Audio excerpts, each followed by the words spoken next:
What is the perfect game for total role-playing game newcomers, including a new game master? For me, it's a really simple choice. Look, if I was running a game for people who'd never played any TTRPG before, I wouldn't start them with D&D 5e. If you've seen any of my other videos, that won't be a surprise.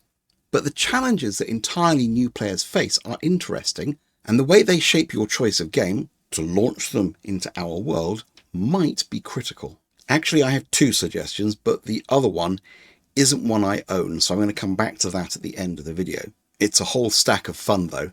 That's a clue.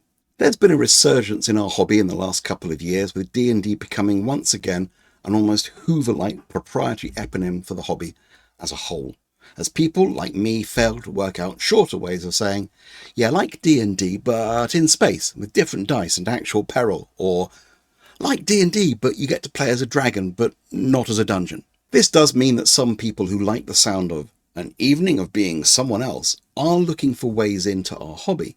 And if you've seen my video about starter sets, you'll know I am not a fan of pre-gens and quick start rules. If someone says, no, I want to start with D&D and can't be swayed, then sure, Shadowdark is perfect. Are still going to have one problem though, which I'm going to come to in a second. If it is possible to sell them the idea of not exactly D&D, but another game that's part of the same hobby, then I think the game we choose needs to tick these three boxes. Number one, easy character creation, so they have fictional buy-in without boredom. 2, streamlined rules, so there's no passing a book around.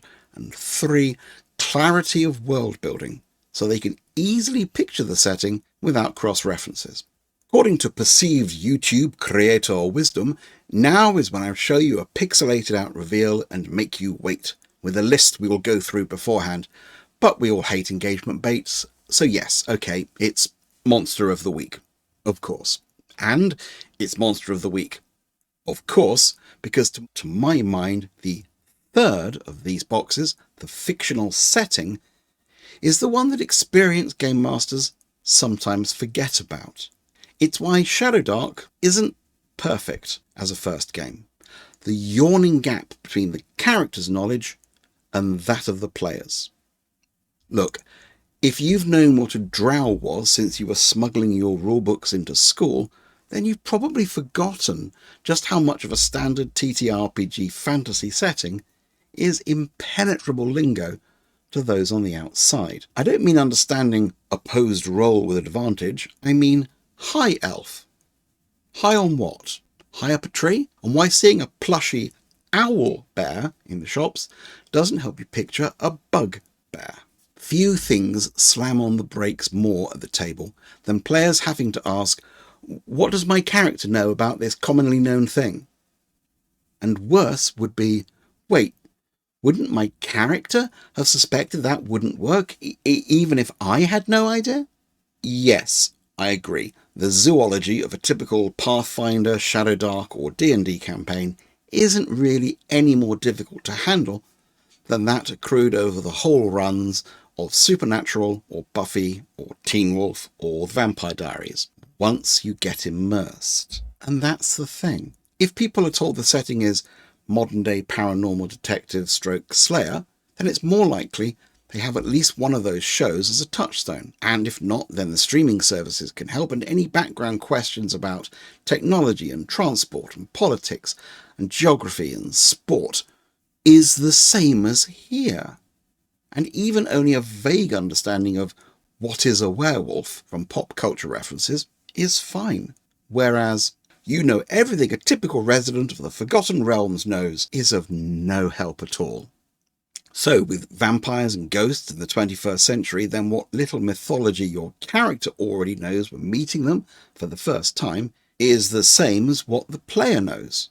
How they actually differ from that known mythology is a plot point. Garlic, mirrors, crossing running water. Does that include indoor plumbing? We don't know. Your character doesn't know.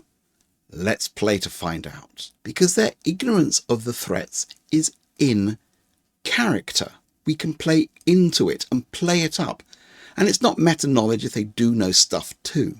Their characters can be as well informed as they are. Oh, it might not all be true when they face the threats for real, but it's fine to say, oh, I have an idea. This one time on Supernatural, Dean did this. Next, character creation. And this is where Monster of the Week helps the GM out too. Yes, a playbook can be a little confusing to read if you've never seen any TTRPG materials before, but the descriptions of the playbooks can sell them perfectly well. And the choices the players make tell you what sort of game they want to play and what your fictional world needs to include. No one takes the initiate? Great. Now you might not need to have any secret organizations. Someone is excited to take the mundane? Lovely. We're going to include some rescuing each other. And rules-wise, it's one of the easiest rides you'll get. There is dice rolling, so they can have the thrill of the rattling math rocks, but only one real mechanic to worry about, and it trains them for playing other Powered by the Apocalypse games in the future, of which there are many. Don't worry about all the extra playbooks in the supplements. I'd also take out the Spellslinger Divine and the Monstrous for the proper Scooby Gang start, as I talk about in my video on team concepts. So that's why I'd always reach for Monster of the Week as a first game. But there is an alternative, which I've played many times, where the player who always says, I don't like RPGs because I don't know what to do, had a great time. It's a kind of stealth RPG, GM-less. It's Icarus. Did you guess? It's a wonderful game where world building seamlessly runs into actual play and has some delightfully precarious mechanics. I might do a video about it, though I'm sure you can find any number of them here on the YouTube. Let me know if you've played Icarus downstairs in the comments. Speaking of YouTube, do please tap me a thumbs up if you've made it this far. Feel free to subscribe and be aware, the YouTube robots think you should watch this video next. Happy gaming, friends!